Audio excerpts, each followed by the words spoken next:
Good evening and welcome to the Channel Studios here in London with your international news around the world in 5. Tighter restrictions have been introduced in parts of Europe in response to a rapid rise of coronavirus infections. Is that if we do the regional approach... A new 3-tier alert system has taken effect in England, with millions of people facing extra curbs. The Liverpool region is the only area to be under the toughest rules, with the closure of pubs and bars that do not serve meals. Meanwhile, the Netherlands has imposed a partial lockdown, closing bars and restaurants as it battles to control the virus in one of Europe's major hotspots. Mask wearing has become compulsory indoors. The measures will last 4 weeks, with a review of their impact after 2 weeks. Elsewhere in the world, more than 4 million people have been tested for COVID-19 in the Chinese city of Qingdao. China has said it aims to test all 9 million residents within 5 days after 5 new cases were detected over the weekend.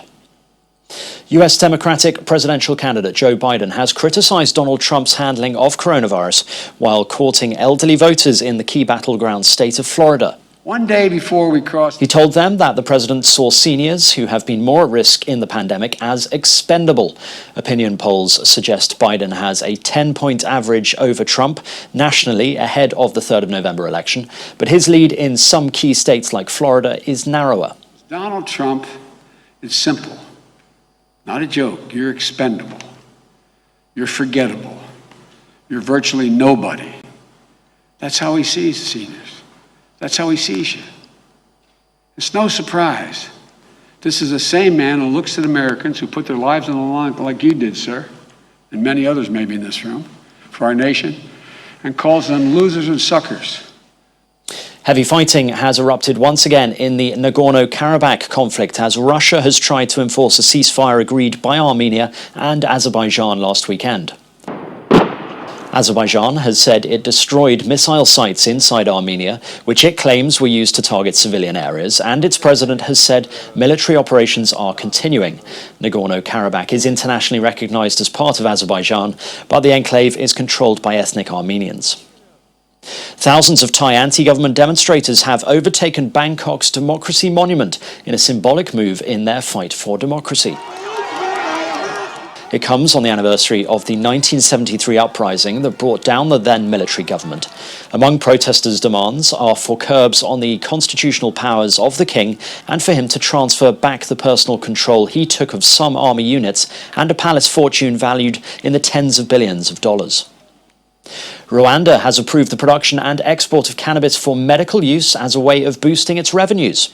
Only licensed producers will be involved in the trade and cannabis consumption will remain prohibited locally. Unapproved production and sale of cannabis risks harsh penalties, including a life sentence, while consumption can lead to a maximum of 2 years in jail.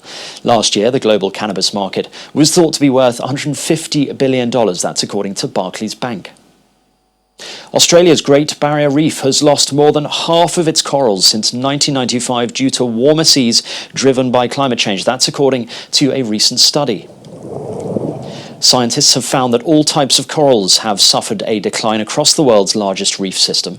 It comes after mass bleaching events in 2016 and 2017, as well as more mass bleaching this year. The Great Barrier Reef runs 2,300 kilometres down Australia's northeast coast. It was World Heritage listed in 1981 by UNESCO as the most extensive and spectacular coral reef ecosystem on the planet.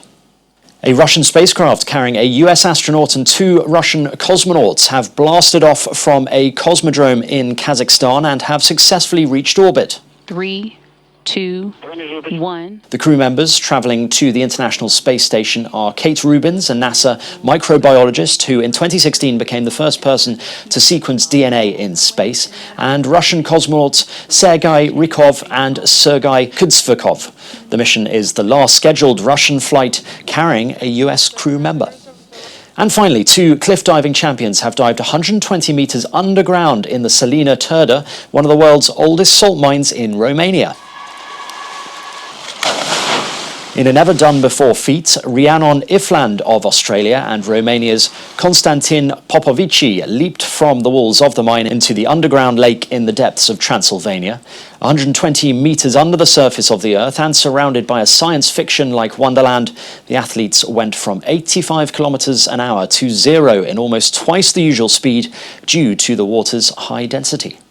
And that's your international news around the world in 5. Now back to the Channel Studios in Lagos.